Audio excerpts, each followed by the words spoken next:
Sometimes it is up to us to carry the same people we rely on. What happens when the strong friend becomes the silent struggler? What do you do when the one you lean on can no longer stand it? Will you even notice? Because I've come to realize that life has a very strange rhythm, and in that rhythm, the carrier sometimes becomes the carried. I learned something very profound from a random YouTube video I saw. I saw a guy tending to a tree. There had been a great storm and it had broken a tree branch, although not completely. So the branch was dangling. So the guy broke off the branch completely, checked around the tree, almost as if he was tending to the wounds of the tree. Then he went on to sweep off the leaves that had fallen to the ground in the aftermath of the storm. And after some minutes, the effects of the storm were no longer visible on the tree.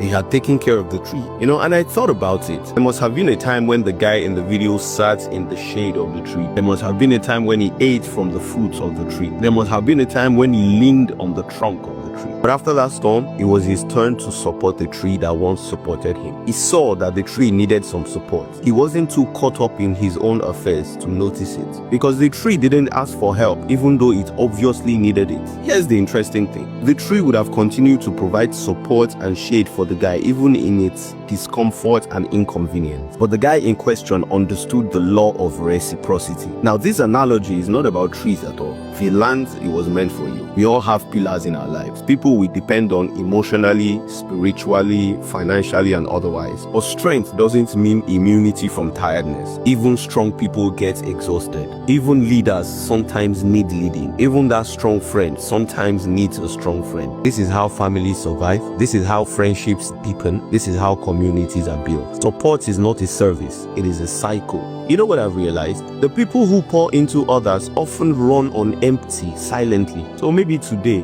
call your strong friend, call your parents, call the pillars in your life. Ask them how they are really doing, because even pillars get weak, even rocks crack.